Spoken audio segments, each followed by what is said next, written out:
It's been a while since the tariffs started creeping back and the cheap international shipping loopholes began to close. The president is celebrating the billions in tariff revenue, but let's not get it twisted. That money isn't coming from China. It's coming from US consumers and businesses. Tariffs are a tax, and we're the ones paying it. This is the PlayAbly Podcast, and today we're diving into what might be the most underreported transformation in modern e-commerce, the global shutdown of the de minimis loophole and the ripple effects it's sending across DTC fulfillment, pricing retention, and customer experience. Here's something that'll make your jaw drop. A PC hobbyist ordered $355 worth of components from overseas and got hit with $684 in tariffs and fees. That's not a glitch. That's the new normal. And it's not just high-end parts. From $20 jewelry to $50 phone cases, low-cost items that used to slide under the radar are now being taxed like luxury imports.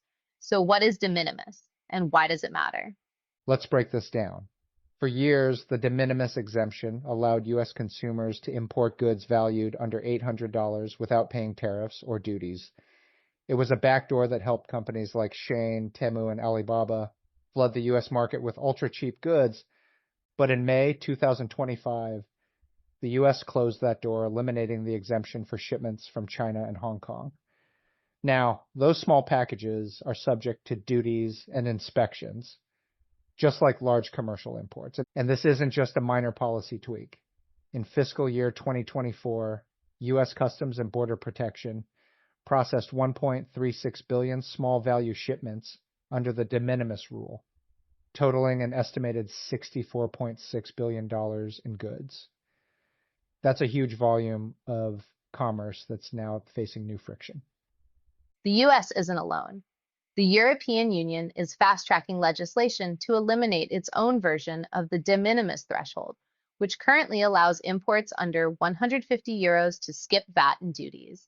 The move is largely aimed at Chinese platforms like Temu and Shein, who are increasingly pivoting their focus to European markets. Mexico is also tightening de minimis enforcement, especially along its northern border. It's part of a broader trend. Governments are trying to plug tax leaks, enforce labor environmental standards, and curb intellectual property abuse, all of which have been easy to bypass via direct-to-consumer microshipping. There's a political edge too. The Trump administration is aggressively pushing tariffs as a re-election campaign issue, celebrating the end of the loophole as a win for American workers. But economists are warning tariffs are inflationary and the cost will inevitably hit both consumers and small businesses the hardest. Some consumers are buying without even realizing that a tariff bill is going to show up in their mailbox from the shipping company. If you don't pay it, there's no refunds on your product.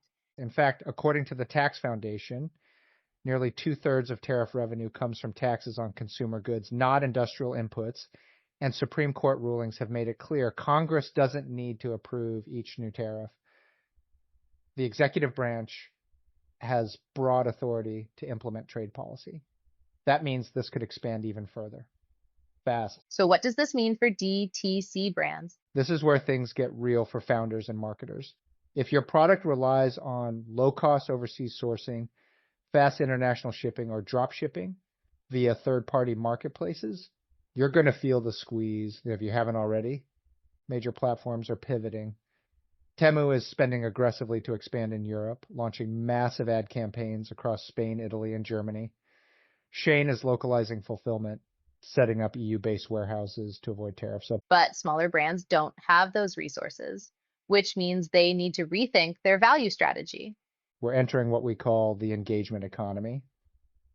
When price becomes less of a competitive edge, what takes its place?